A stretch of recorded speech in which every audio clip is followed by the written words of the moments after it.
nesse momento. Graça e paz. Pastor Davi Paz Silva, seja muito bem-vindo. Obrigado, graça e paz para todos, especialmente também aos nossos conectados. Somos gratos a Deus, porque Ele nos dá mais uma oportunidade de estar juntos para aprender da sua palavra, do grande apóstolo Paulo, que ele utilizou para esclarecer o Evangelho, não? Irmão Davi, o que me chama a atenção é a saudação paulina presente em Tessalônica, aqui na sua primeira carta dirigida aos Tessalonicenses, e ela está sendo largamente reproduzida aqui no chat por vários irmãos. O irmão Rutenberg nos desejando um feliz sábado, graça e paz, ele fala de Salvador, Bahia. A irmã Ercília, aí de Alvim, São Paulo, Arthur Alvim também nos desejando graça e paz, aqui na pessoa do Leandro Abadia, pedindo oração por ele, pela família. Vamos orar por você sim, Leandro. A irmã Ritinha, também falando de Alvim, São Paulo, graça e paz, meus irmãos e amigos. A irmã Cleide também nos desejando um feliz sábado aos pastores, homens de Deus. Boa noite, irmã Cleide, boa noite, feliz sábado. A irmã Cleide também nos desejando graça e paz, feliz sábado. Selmar Moreira também nos desejando graça e paz, seja bem-vinda, Selmar. Nilce Teixeira, boa noite, graça e paz. A irmã Leia, aqui registrando, boa noite, graça e paz. Abençoado e feliz sábado a todos os irmãos e amigos, saúde e paz para todos nós. Irmã Cleide, venho aqui agradecer a Deus e as orações dos irmãos e peço, pois o Senhor livrou meus irmãos e outras pessoas também, a empresa que eles trabalham, houve uma rebelião, mas graças a Deus estão todos calmos. Muito obrigado, irmã Cleide, por compartilhar essas bênçãos conosco. A irmã Rosane, também, Barbosa da Silva, nos desejando boa noite. O Ricardo Paes, de Três Rios, nos desejando boa noite, seja bem-vindo. E essa expressão é uma expressão genuinamente apostólica, né, irmão Davi? E o versículo 1 da primeira carta aos Tessalonicenses, Paulo, ele identifica a ele, mais dois responsáveis por esta carta, ele diz Paulo, Silvano e Timóteo, a igreja dos Tessalonicenses, em Deus Pai e no Senhor Jesus Cristo. Graça e paz a vós outros. Irmão Davi, é realmente importante desejarmos e transmitirmos esses dois elementos tão íntimos, tão próximos da nossa salvação, graça e paz? Aliás, a palavra graça, né, ela é vital aí, né? E a paz é resultado, né? A graça de Deus, o profeta Isaías fala que o efeito da justiça será a paz, né? E essa justiça a gente recebe de graça, né? Então, a justiça é fruto da graça e a paz também, justificado pela fé, temos paz com Deus. É o que nós necessitamos nesse mundo tão turbulento, né? Quando nós consideramos o que está acontecendo nesse mundo, os jogos políticos, o jogo financeiro, a perda de vidas por causa da ganância das pessoas, né? Então, nós estamos num mundo turbulento, realmente precisamos de paz. Agora, essa paz que ele fala aqui é uma paz que nós temos individualmente com Deus. Que a paz no mundo só será possível depois da destruição do pecado, né? Muito bem. Pedro Maurício também, de Aparecida do Norte, nos desejando um abraço, seja muito bem-vindo ao lado do Ricardo Paes. Ricardo Moacir e Ângela, em Três Rios, saúda, muito obrigado, recebemos as saudações aqui dos nossos irmãos em Três Rios. Ricardo, com certeza deve ser um sobrinho ou parente próximo aí do irmão Davi, não é mesmo, irmão Davi? É, sobrinho. É filho de Samuel, meu irmão. Que bom, seja muito bem-vindo, Ricardo, muito bem-vindo, você e sua família. O Miguel Arcanjo de Oliveira, boa noite, graça e paz a todos vocês de Uberlândia, irmão Davi Paz Silva, irmão Miguel Arcanjo de Oliveira. Irmão Davi, eu vou convidá-lo para fazer essa primeira oração, suplicando a Deus que nos abra a mente, o coração, o entendimento, eu tenho certeza que seremos edificados, profundamente edificados, no estudo dessa carta paulina tão preciosa. Foi tão preciosa aos crentes em Tessalônica receber esse texto, e é tão precioso para nós hoje, tão edificante, tão revigorante receber esse texto paulino onde Jesus Cristo é exaltado como Senhor e Salvador de todos nós. Vamos orar para que Deus abra a nossa mente no estudo dessa tão importante carta paulina. Oremos, querido Pai Celestial, em nome de Jesus, o nosso Salvador, o nosso Senhor, o nosso substituto, confiando unicamente nos seus méritos, na sua perfeita justiça, chegamos a Ti, Senhor Deus, para implorar a presença do Teu Espírito, para que possamos aprender da Tua palavra e aplicar essas preciosas mensagens à nossa vida espiritual. Necessitamos de Ti, Senhor, necessitamos do Teu conforto, da Tua presença, e pedimos por todos os nossos que estão conectados conosco, queira assisti-los com Tua graça, onde quer que estejam. Envia também os Teus santos anjos para nos ajudarem a abrir o nosso entendimento para compreender a Tua palavra. Abençoa, Senhor, a palavra que será estudada, que ela seja uma bênção, um bálsamo para cada um de nós. E dá-nos um feliz sábado, em nome de Jesus. Amém. Amém. Irmão Davi, acredita-se que 1 Tessalonicenses tenha sido a primeira epístola escrita por Paulo, talvez a mais antiga das epístolas paulinas, a primeira epístola que Paulo dedica a uma comunidade formada por judeus e judeus convertidos e gentios convertidos. Ali havia uma comunidade eclética, né?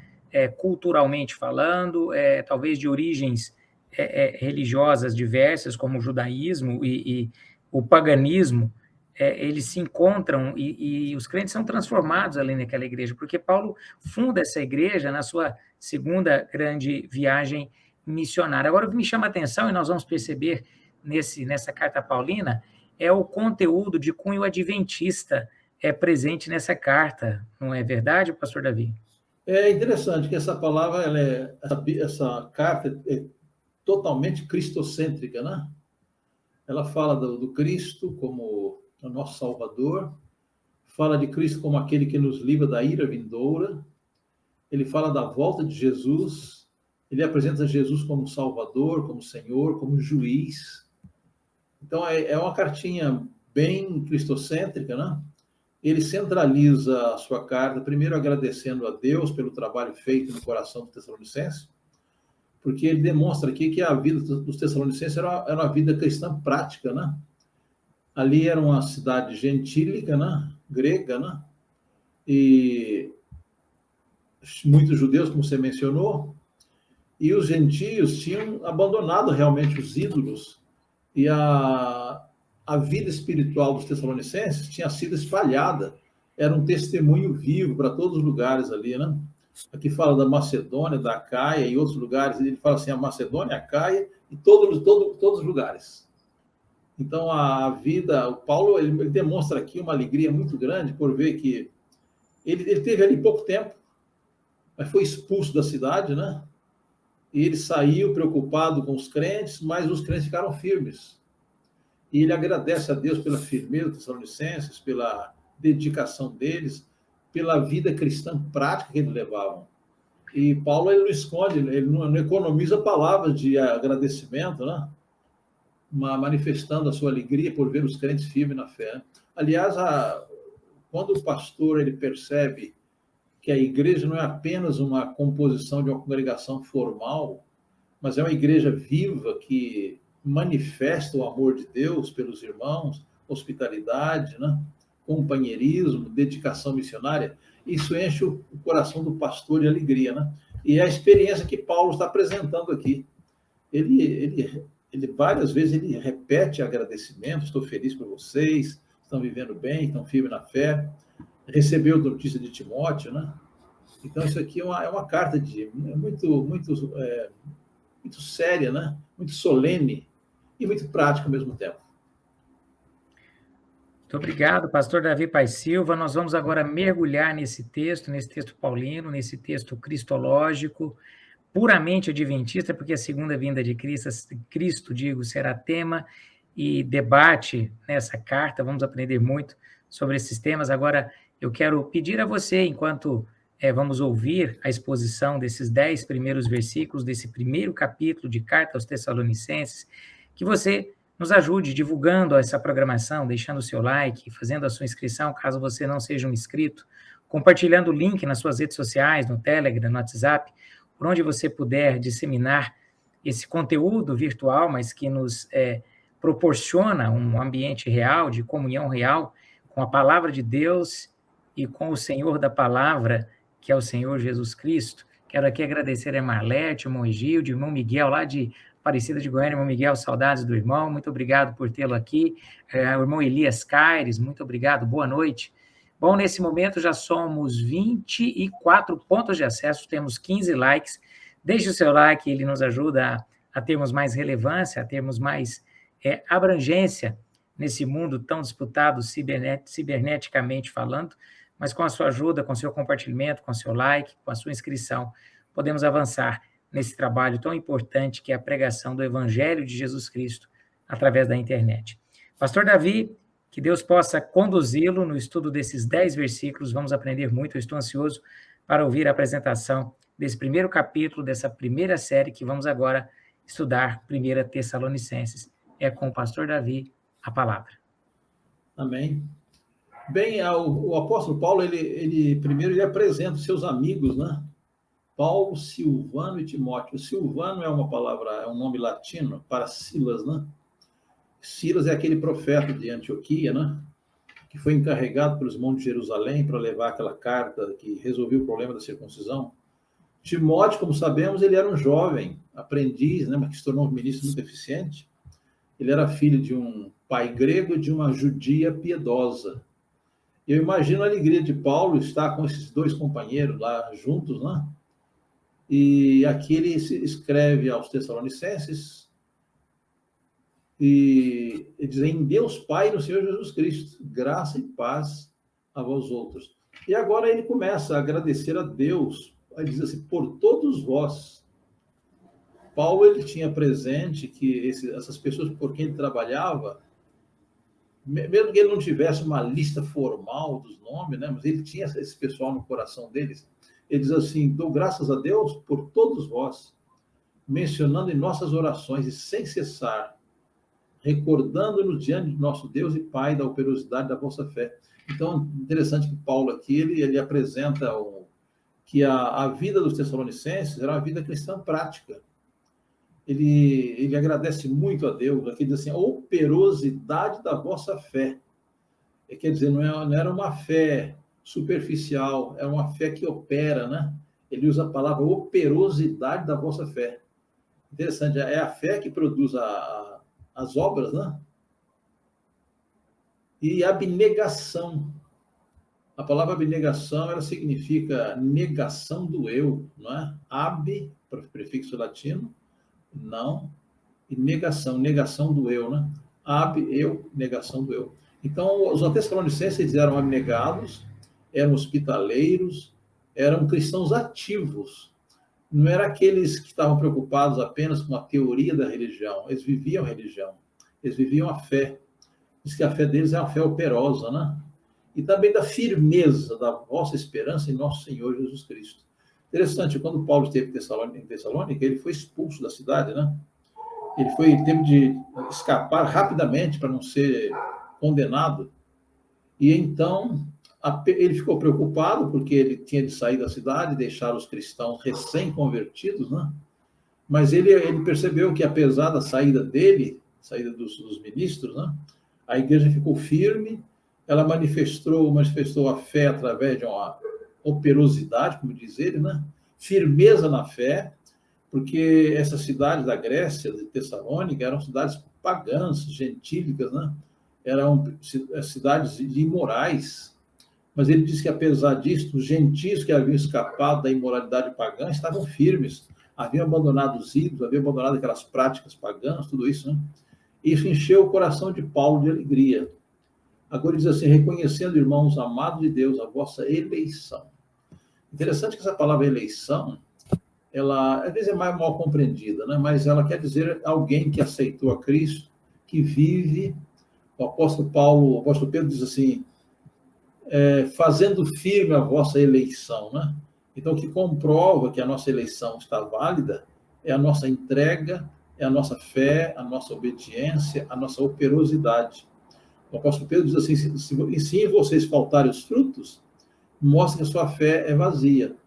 É claro que a nossa pregação não é para forçar ninguém a produzir frutos, mas quando a pessoa ela realmente aceita Cristo, ela não pode se eximir de revelar.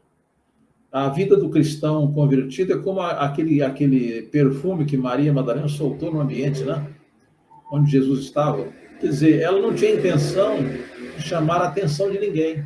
Ela até agiu de uma maneira muito discreta, colocando o perfume em Cristo, mas aquele odor agradável encheu toda a sala, né? Então, embora o cristão não procure se exibir, chamar a atenção para si mesmo, se ele está conectado com Cristo, então a sua vida se torna um cheiro de vida para a vida. E era o que acontecia com os Tessalonicenses. Que eles haviam ficado firmes e, por intermédio deles, o evangelho foi espalhado. Paulo chegou a dizer, olha, a vida de vocês ligada a Cristo, ela tem pregado o evangelho de maneira prática. Ele diz assim, nós nem precisamos acrescentar nada. Porque o que aparece na vida de vocês, diz assim, o nosso evangelho não chegou até vós somente em palavras, mas, sobretudo, em poder, no Espírito Santo e em plena convicção. Assim como sabeis ter sido o nosso proceder entre vós, por amor de vós. Aqui, irmãos, o apóstolo chama a atenção para um fato muito importante. Por mais intelectual que seja um pregador, por mais que ele conheça a doutrina, por mais oratória que ele possua, não tem valor se o ministro, se o apóstolo, se o obreiro não for batizado com o Espírito Santo. Então, Paulo diz assim, a nossa pregação para vocês não foi uma pregação de palavras apenas, mas foi de poder no Espírito Santo. É disso aqui, queridos irmãos, que nós carecemos como igreja, né, como indivíduos, né? Às vezes pregamos muitos sermões e o resultado é muito pequeno. Nós temos de reconhecer a nossa dependência de Deus, a dependência do Espírito Santo, para que a pregação alcance o coração das pessoas. E Paulo fala aqui, né? Diz que ele não pregou somente em palavras, mas sobretudo em poder. Embora Paulo fosse um homem intelectual, teólogo, poliglota, orador, né? Aprendeu aos pés de Gamaliel, que era um mestre famoso entre os judeus, mas ele diz assim, ele faz lembrar aquelas palavras de 1 Coríntios, capítulo 2, né? Ele diz assim, não pregamos para vocês assim palavras persuasivas de sabedoria humana, mas pregamos com o poder do Espírito Santo. E eu acho que nós deveríamos recomendar bem aos nossos irmãos, aos que estão conectados conosco, né? Que buscássemos mais o batismo do Espírito Santo. Porque por maior esforço que façamos, por maior pesquisa, por maior estudo que tenhamos, se o nosso trabalho não for dirigido, inspirado pelo Espírito Santo, não vai produzir efeito. Às vezes nós pensamos que somos uma igreja muito pequena, porque o caminho é estreito, porque o caminho é difícil e tal. O caminho era estreito no tempo de Paulo também, no tempo do apóstolo Pedro. Mas esses homens, eles eram batizados com o Espírito Santo, como foi Jesus. E embora a religião cristã fosse perseguida, ela progrediu muito por isso, porque esses homens eram batizados pelo Espírito Santo. E agora, o apóstolo Paulo, ele fala do efeito dessa pregação na vida dos Tessalonicenses, né?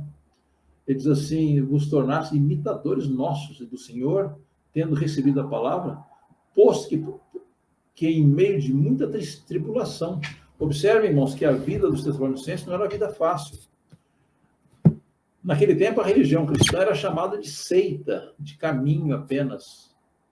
E os cristãos estavam rodeados de influências pagãs e também eram vítimas do preconceito judaico, daqueles que eram contrários à doutrina.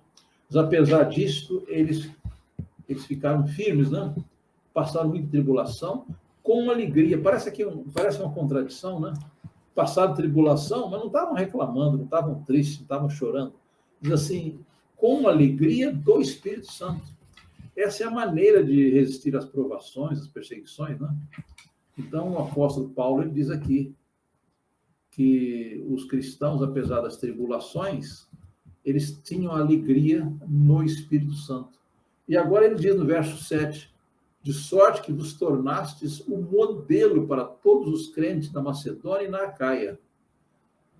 Interessante, irmãos, que Paulo dizia assim, sede meus imitadores, como eu também sou de Cristo.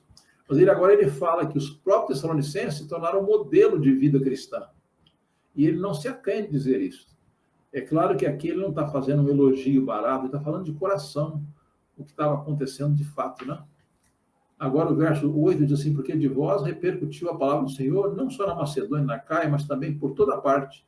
Se divulgou a vossa fé para com Deus a tal ponto de não ter necessidade de acrescentar coisa alguma. Observe, irmãos, aqui ele fala que o evangelho ele foi pregado pelos Tessalonicenses de maneira prática. E Paulo diz assim, nós nem precisamos acrescentar nada. A pregação dos Tessalonicenses é uma pregação prática. Quer dizer, a vida deles era uma vida frutífera em Cristo, né? Era uma vida guiada pelo Espírito Santo. E aqui diz que a pregação deles, na prática, dispensava acrescentar qualquer coisa. E agora, verso 9 diz, pois eles mesmos, no tocante a nós, proclamam que repercussão teve o nosso ingresso no vosso meio. Então, Paulo ele estava muito contente, muito agradecido a Deus, porque a estada dele, apesar de ser curta entre os Tessalonicenses, ela produziu fruto, e agora a vida dos Tessalonicenses está produzindo fruto. Já pensaram, irmãos, que alegria? A alegria de Cristo por ter sido aceito, a alegria do pregador, do pastor que levou a mensagem aos Tessalonicenses, a alegria dos Tessalonicenses, porque a vida deles não era uma vida superficial, não era uma vida de religião formal, mas era uma vida prática. Era uma vida que exalava um cheiro de vida para vida. Ele diz assim, não só na Macedônia e Acaia, mas por toda parte. Interessante, irmãos, que hoje nós temos muitos recursos de tecnologia, nós ficamos contentes porque agora nós estamos transmitindo a palavra de Deus, usando a técnica e tecnologia, né? Eu fico pensando, e naquele tempo não tinha nada disso, né? E o testemunho cristão era divulgado rapidamente, sem recurso à tecnologia, mas era a influência do Espírito Santo, e de boca em boca era espalhada a vida dos Tessalonicenses. Porque Paulo diz assim, não só na Macedônia, na Caia, mas em toda parte. A vida de vocês, a pregação prática de vocês, tem alcançado toda parte. Isso para Paulo era um motivo de muita alegria. Ele diz assim, agora ele fala do resultado que teve a conversão dos gentios. Diz assim, como deixando os ídolos vos convertestes a Deus, para servirdes o Deus vivo e verdadeiro.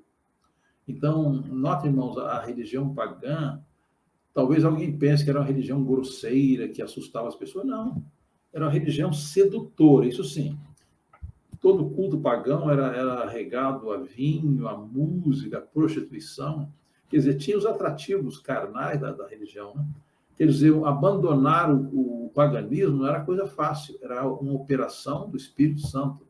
Então, aqui Paulo elogia os gentios, porque a posição que eles tomaram, deixando os ídolos, deixando aquele culto pagão, deixando a imoralidade, aquilo teve uma repercussão muito grande.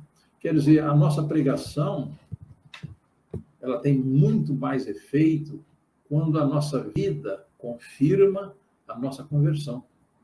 Como dizia aquele pregador, né? Prega o evangelho em todo o tempo. E quando for necessário, use palavras. Eu estava me lembrando dessa frase agora, porque os Tessalonicenses, a vida deles era uma vida frutífera. Era uma vida que exalava um odor de vida para vida. E Paulo ele dá um testemunho, né? Agora ele focaliza no verso 10 a volta de Jesus, né? Ele fala de uma maneira muito bonita, para aguardardes dos céus o seu Filho, a quem ele ressuscitou dentre os mortos, Jesus que nos livra da ira vindoura. Interessante, irmãos, aqui o apóstolo Paulo ele apresenta Jesus como Salvador, e ele diz o seguinte, que vocês estão deixando os ídolos por meio de Cristo, e por meio de Cristo que virá, a quem aguardamos. E ele é quem nos livra da ira vindoura. Vamos discorrer um pouquinho sobre isso, irmão. Por que Jesus nos livra da ira vindoura? Porque a ira que era destinada a nós, pecadores, ela foi colocada sobre Cristo. Cristo sofreu no Calvário a ira de Deus. Não contra ele, mas contra os pecados que estavam sobre ele. E aqueles pecados causaram separação entre Cristo e o Pai.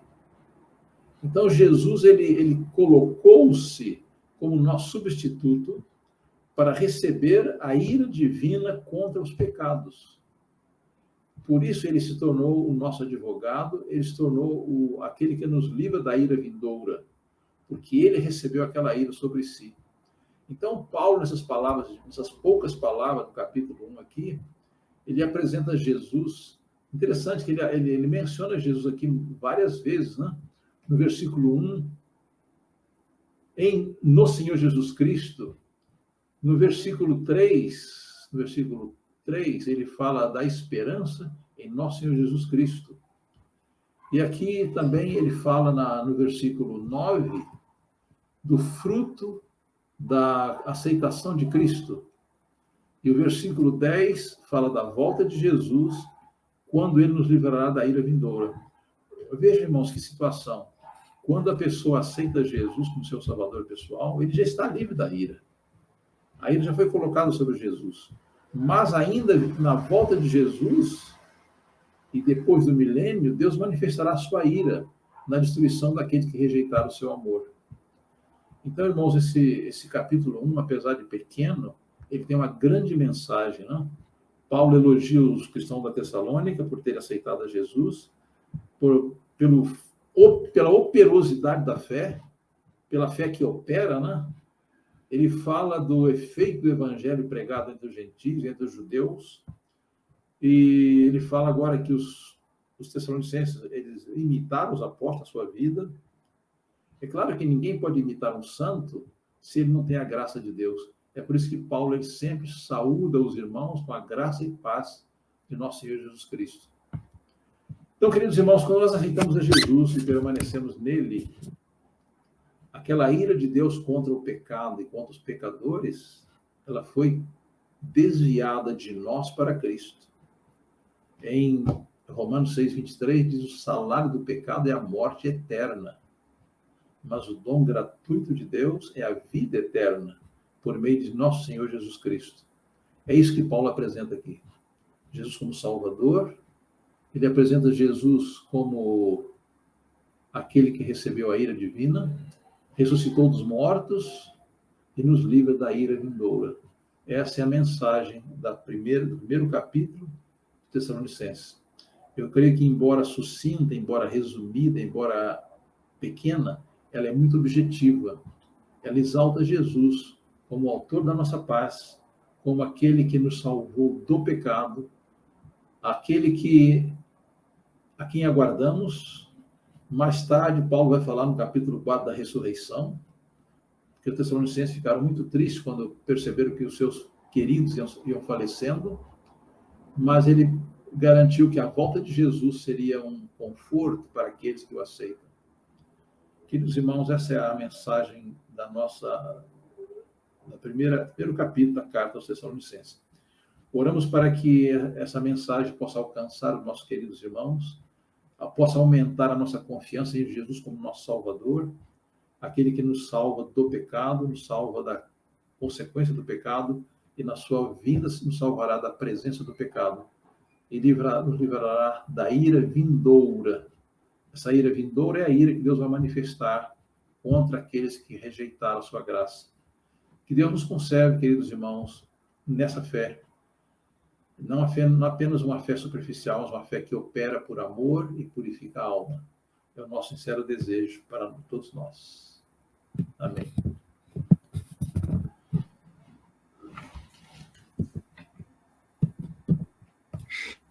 Irmão Davi, graça e paz. Aprendemos muito com essa introdução, essa carta introdutória. E o irmão disse no início que é um texto cristológico. Ele chama Jesus de Senhor, mas esse Senhor aqui, inclusive nas várias traduções, né, irmão Davi, ele vem com as letras todas garrafais, todas maiúsculas, indicando que Jesus é Jeová, ele é o Senhor, ele tem o status de Deus, ele é Deus eterno como Pai, assim também é o Filho. Parece que essa era uma preocupação recorrente nas cartas paulinas, demonstrar a divindade de Cristo para toda a cristandade, irmão Davi. É assim que você vê também a preocupação paulina em revelar Jesus como Deus? Exatamente, aquilo que nós sempre repetimos aqui, que a divindade de Cristo é que dá certeza de vida eterna, né? Então, Paulo tinha isso em vista, porque se Jesus fosse apenas um ser criado, ele não teria esse poder de nos salvar, né? Então, Paulo, ele apresenta a divindade de Cristo, apresenta o seu sacrifício por nós, ele apresenta o fruto na vida dos cristãos e apresenta Jesus na sua volta, a sua ressurreição, e também ele nos vai livrar da ira, né? Porque ele tomou o nosso lugar. Irmão Davi, se você pudesse falar da diferença ou contrastar a ira humana com a ira divina, quais pontos você destacaria? Será que a ira divina ela é circunstancial? Ela é movida pelo capricho? Ou despertada por algo que eu faça ou que eu omita diante de Deus? Como é que funciona? Como é que esse processo da ira de Deus? É um processo ou é um sentimento? Eu diria que é uma natureza divina. É a natureza intrínseca, né? Que Deus odeia o pecado. Embora ele ame o pecador. Mas a sua divindade, a sua santidade, a sua pureza não tolera o pecado. Precisamos entender isso, né? Então, o que Cristo apresenta aqui, o que Paulo apresenta, a ira divina não é uma reação momentânea, não é uma circunstancial. A própria divindade abomina o pecado.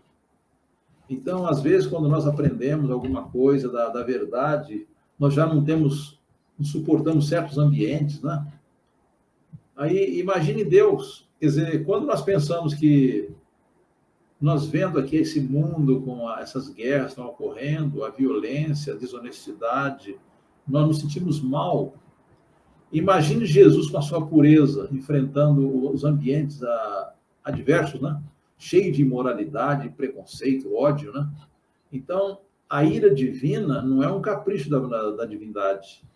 É uma condição intrínseca de Deus. Quer dizer, Deus abomina o pecado. E o objetivo dele não é destruir o pecador, é destruir o pecado. Mas se as pessoas rejeitam a salvação e se identificam com o pecado, diz a inspiração, a ira de Deus que vai se manifestar contra o pecado vai destruir o pecador impenitente também. Uhum. Deus não tem prazer em destruir ninguém, mas ele não tolera o pecado. Às vezes eu ilustro da seguinte maneira: o fogo não suporta a presença de combustível, de gasolina, de álcool, né? Então, se uma pessoa está encharcada de gasolina, encharcada de álcool, o fogo vai destruí-la. Mas o objetivo do fogo não é destruir a pessoa, é consumir o combustível, né? Então, Deus não tem nenhum prazer na morte da pessoa, mas ele não suporta o pecado. Então, se nós rejeitamos a Cristo e nos identificamos com o pecado, então a glória de Deus que vai consumir o pecado, consome o pecador que está identificado com ele. Então, respondendo a sua pergunta, a ira de Deus não é assim uma coisa de repente. Ficou nervoso, perdeu o controle. Não, nada disso. A própria divindade abomina o pecado. Irmão Davi, quando você fala da ira de Deus, e o irmão foi muito feliz em dizer que a natureza, ou seja, um processo, a ira de Deus não é composta de altos e baixos, ele está nervoso, amanhã ele está calmo, ou ele está calmo hoje, vai ficar nervoso, irado amanhã. É uma ira constante, é um processo, né? Uma natureza constante, contínua, retilínea, contra o pecado e todo o mal que ele provoca na sua criação.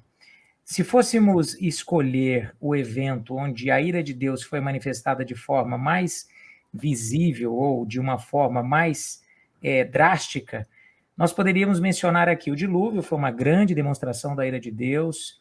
A destruição das cidades da planície de Sodoma e Gomorra, aquelas 6 cidades também, foi uma grande demonstração da ira de Deus. As 10 pragas, os 10 prodígios que foram derramados sobre o Egito, que assolaram a maior potência dos dias de Moisés, também foi uma grande demonstração da ira de Deus. Mencionei 3 grandes episódios onde a ira de Deus foi fortemente revelada. Teria algum episódio onde a ira de Deus ela foi mais fortemente manifestada do que nesses 3 episódios, irmão Davi? Olha, foi no Calvário. Eu entendo que a maior manifestação da ira de Deus foi contra o próprio Jesus no Calvário, né? Isso que tornou o sacrifício dele tão terrível.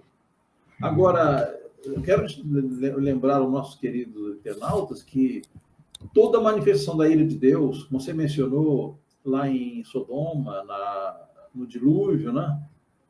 Tudo foi misturado com misericórdia. Percebe que Noé pregou 120 anos, né? Ló, a vida de Abraão era conhecida lá em Sodoma, né? Quer dizer, tudo que tem se manifestado da ira de Deus até o presente é misturado com misericórdia. As pragas do Egito, né? Quer dizer que Deus, ele mandou aquelas pragas com misericórdia para despertar o pecador. Agora, quando a graça se fechar, aí Deus vai se manifestar sem misericórdia, porque Jesus haverá terminado a sua intercessão no santuário celestial. A propósito, eu gostaria de chamar a atenção de vocês para Isaías capítulo 12. Vamos ler aqui só o verso 1. Aqui diz assim, Isaías 12, 1. Orarás naquele dia, graças te dou, ó Senhor, porque ainda que te iraste contra mim, a tua ira se retirou e tu me consolaste. Então, a ira de Deus contra o pecado e contra os pecadores foi desviada do pecador para Cristo. É o que diz aqui em Isaías capítulo 12. A tua ira se retirou e tu me consolas. E uma outra versão de a tua ira se desviou de mim, né? E foi direcionada para Cristo. Isso aqui, irmão, nos ajuda a entender o Evangelho. Eu até hoje, quando penso no que Jesus passou na cruz, eu sinto uma revolta contra o pecado, sabe? Porque o que Jesus passou, ele sendo inocente, ele sendo puro, perfeito, só agiu de misericórdia, né? E a ira de Deus foi direcionada contra os pecados que estavam em Jesus. Quer dizer, para mim, um dos maiores mistérios do Evangelho é Jesus ter suportado tamanha ira, tamanho sofrimento por amor de nós. Isso aqui deveria nos ajudar a entender o alcance do Evangelho, né? Nós pregamos salvação pela graça, mas é uma salvação que custou caríssimo, né? Quando meditamos no que Jesus passou por nós. Agora, os pecadores impenitentes, eles vão sentir, pelo menos parcialmente, o que Jesus sentiu no Calvário. Porque se nós não aceitamos a Jesus, que recebeu a ira que era contra nós sobre ele, então essa rejeição vai produzir um efeito de um desastre eterno, né? É por isso que o apóstolo Paulo, em Hebreus, no capítulo 3, ele faz aquela pergunta, né, que eu acho muito solene. Ele pergunta aqui no capítulo 2, aliás, capítulo 2, versículo 3, né? Diz assim,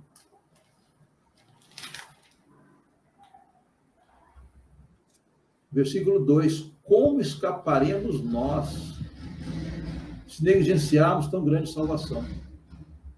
Eu não gosto de assustar ninguém com as pragas, com a ira, nada disso. Mas, realmente, o fato de rejeitarmos a Cristo, Deus não tem outra opção. A ira de Deus manifestada no Calvário por nós, e agora aqueles que rejeitam a Cristo também sofrerão a ira de Deus quando da volta de Cristo e, finalmente, depois do milênio, né?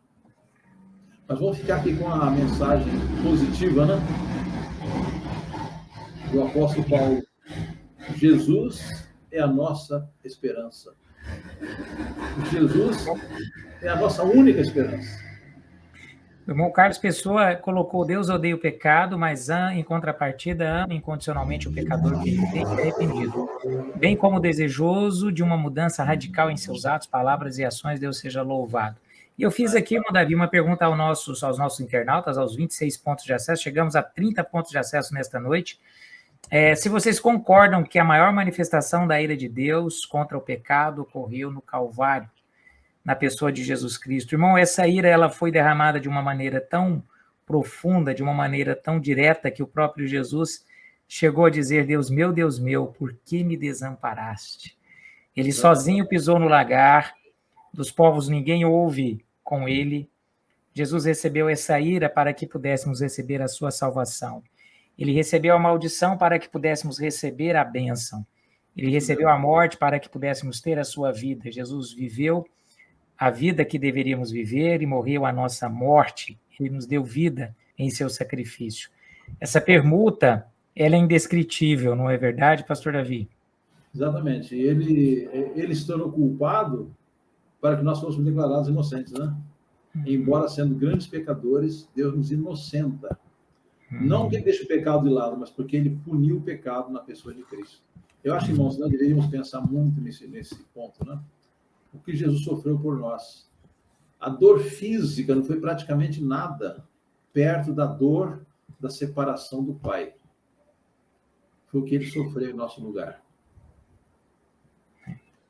Olha, concordamos que nesse ato de morte salvífica de Cristo em favor dos seres humanos é a maior manifestação do amor de Deus pelas criaturas. Seu completo enjoamento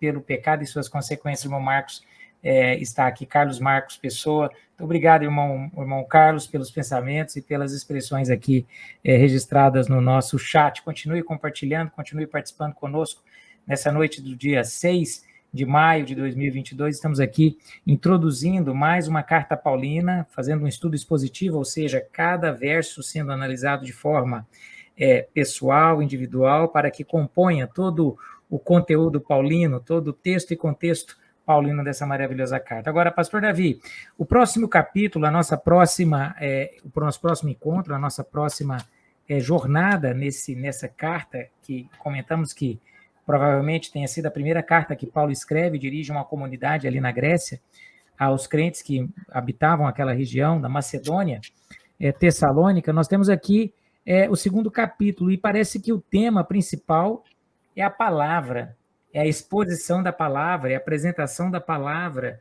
é o evangelho sendo verbalizado pela palavra. O que vamos aprender no nosso próximo encontro, pastor Davi? Aqui nós vamos aprender que o evangelho, embora ele traga paz para muitos, ele traz também a perseguição. O apóstolo Paulo diz assim: todos que quiserem viver piamente em Cristo Jesus padecerão perseguições. Eu sempre tive dificuldade em entender isso, mas até que finalmente, quanto mais nós revelamos o caráter de Cristo, mais o Satanás desperta ódio contra o povo de Deus. Então, mas o que nós sofremos não é nada pelo que Cristo sofreu, né? Mas o apóstolo Paulo, aqui no capítulo 2, ele vai falar do poder da evangelização e a vida do próprio Paulo. Embora Paulo não chamasse atenção para si mesmo, a sua vida era uma vida prática, uma vida de sofrimento, de escapando de uma cidade para outra, mas ele ficava contente porque, mediante, ele diz assim, completando a cicatriz de Cristo, ferida de Cristo, né? Ele tinha o prazer de ver almas sendo convertidas para o Deus, né? E Paulo continua manifestando seu interesse pelos Tessalonicenses, que era uma vida muito piedosa, uma vida muito frutífera, né? Irmão Davi, a palavra ela tem o objetivo de informar, mas mais do que informação, a palavra produz transformação. Parece que esse é o ponto-chave também de Paulo, nesse primeiro momento em que acabamos de estudar esses 10 primeiros versículos, e parece ser a preocupação dele nos demais capítulos dessa carta. Ele quer mostrar a possibilidade de uma nova vida em Cristo, de uma transformação, de uma realidade que Cristo possa ser e passe a ser uma realidade para aqueles crentes que habitavam aquela região da Macedônia. Será que essa mesma promessa de, ao obter a palavra, não apenas informação, mas transformação, ela é válida para nós hoje, pastor Davi? Olha, a palavra de Deus tem energia, né? A mesma palavra que criou o universo, ela nos recria. Quer dizer, quando nós recebemos o perdão de Deus, eu gosto muito da expressão da irmã White, que diz assim, o perdão de Deus é o transbordamento de amor que transforma o coração. Quer dizer, a palavra de Deus não é apenas informativa, mas ela é formativa, né? Ela é semente, ela é energia transformadora. E quando nós somos perdoados por Deus, começa um novo nascimento. Então, a palavra de Deus, o apóstolo Tiago, aliás, Lutero dizia que a vida da igreja depende da palavra. Quer dizer, quando nós negligenciamos o estudo da palavra, nós estamos morrendo na fé. Muito bem. Eu acho que é oportuno incentivar os nossos queridos internautas a que dediquem tempo ao estudo da palavra de Deus, com oração e sob a direção do Espírito Santo. Então, essa palavra, ela transforma, ela dá vida, ela ressuscita, ela transforma o pecador que estava morto em pecado para ser morto para o pecado, que vive para Deus. Então, a palavra tem um poder transformador. Pastor Davi, e a palavra estudada de forma expositiva, ela ganha um novo sentido, ela tem um novo significado para nós? O que eu acho muito bonito da palavra expositiva, do sermão expositivo, é que nós apresentamos as palavras do próprio pregador, né? Não são palavras nossas, são palavras de Deus que produz essa transformação. Então, eu acho maravilhoso esse sistema, porque eu não estou preocupado aqui em montar um sermão para as pessoas, eu estou apresentando um sermão, nós estamos apresentando um sermão do próprio apóstolo, né? E esse sermão precisa ser regado pelo poder do Espírito Santo para operar o mesmo que operou na vida dos Tessalonicenses, né? Na vida dos Filipenses, na vida dos Colossenses, opera também em nossa vida, né? Com toda certeza, com toda segurança. Eu acabei tropeçando aqui nas palavras, né, irmão Carlos Marcos Pessoa? Enojamento. Muito obrigado, desculpe pelo meu tropeço aí nas palavras. Quero agradecer a participação de todos vocês. Somos 30 pontos de acesso na noite desse 6 de maio de 2022. Eu quero agradecer a sua companhia, quero agradecer a sua participação. Amanhã nós vamos ter aqui no canal a participação do professor Jorge Júnior, de Curitiba, e o Alexandre Nunes, que está em Angra dos Reis. Eles serão os responsáveis pela programação de amanhã, pelo estudo da lição interativa. Pastor Davi, amanhã nós vamos falar sobre as lições da história de Israel ali no deserto. Vamos falar de 1 Coríntios, capítulo 10. Temos ali advertências, temos ali conselhos, temos ali retrospectivas históricas, narrativas históricas para nos advertir de possíveis e prováveis erros, né, repetições de erros do passado na nossa trajetória hoje. O irmão recomendaria que as pessoas estudassem de forma bem detida a lição de amanhã? Olha, o objetivo da Bíblia é isso aí, né?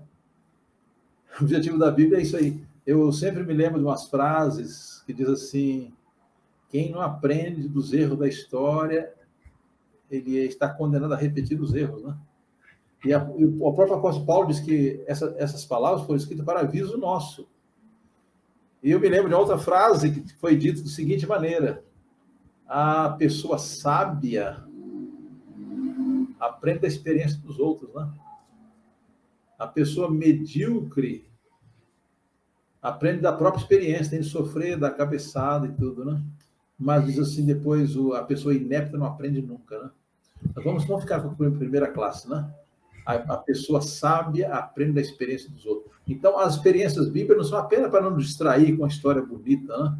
Ela é prática. Quer dizer, se eu evito cair no mesmo que nossos profetas e patriarcas caíram, então eu estarei sendo sábio. E praticando aquilo que foi da vontade de Deus, né?